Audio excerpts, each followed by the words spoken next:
You may have visited graveyard. Have you noticed all graves in graveyard look same? In this world, when we go in any area, from that area we can imagine how wealthy that person would be. When we see him living in an expensive bungalow in a posh area, obviously we think that person would also be wealthy. Likewise, if someone is living in a small broken house, then one can obviously tell the condition of its resident. But situation in the graveyard is not the same. All the graves look same there. Graveyard is known as City of Silence. Dear viewers, if you go to the graveyard, you would experience that silence there. But every grave has its own state and story. Condition and account of every grave may differ.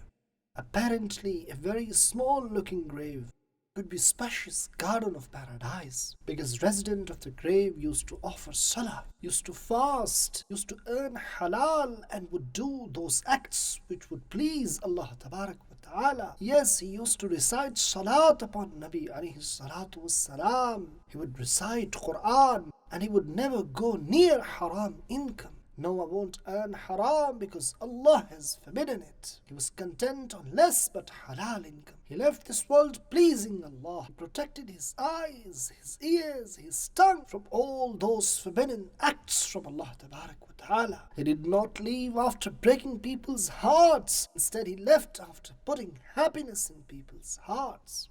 But Allah knows those they are pious and friends of Allah. Their graves become spacious through Allah's mercy.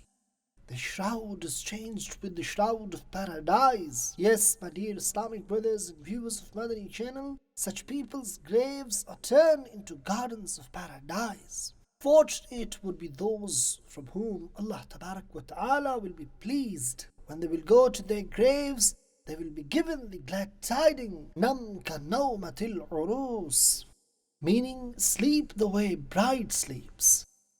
So one grave is like mentioned. And the one who entered in his grave after missing salah, entered in his grave after earning haram, the one who spent his life in indecency, the one who spent his life in drinking alcohol. He did not fast in Ramadan, even if he would fast in Ramadan, but in the night he used to commit sins. He would disobey Allah. Those who spent their life in gambling, drinking alcohol, businesses involved in trust. They used to take and give bribery. They robbed others, oppressed others, tortured others. Those they spent their life while displeasing their parents. But remember, life will pass, but death is certain. And when such person will die, and he will enter in his grave, even normal size of the grave doesn't remain the same. Yes, the size of the grave which is apparently seen doesn't remain the same. In a summary of a hadith, the grave will squeeze that person in such a way that Prophet of Allah ﷺ demonstrated by intermixing both hands' fingers and said, due to squeeze of the grave, that person's ribs will intermix like this. Allahu Akbar. On the day of Eid, if any of our friends hugs us and squeezes a bit, and if it does with a little strength, then you know, all of a sudden we scream out. If grave will squeeze us, then what will happen? Have you ever thought, today if you're sitting at your own home, door is locked, and if there is a power cut, and you hear a strange sound which is not normally heard, you have darkness all around you. In such situation, you'll get scared just because of a little sound, won't we? Sometimes we get scared just because of a little strange sound on our bed. We suspect of an insect. All of a sudden we scream and get up from our bed. That much brave we are. This is our reality. But today from our own hand we can remove that insect. Imagine the helplessness of deceased.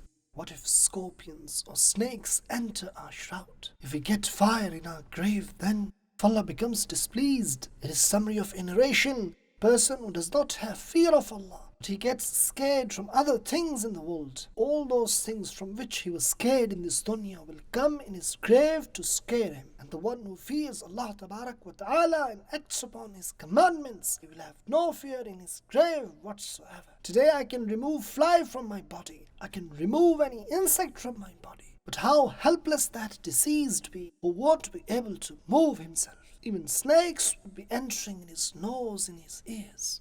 But that unfortunate deceased will not be able to remove them from his own hands. Dear brothers, why are we negligent of our grave? Why are we not preparing for that? We love Madani Channel.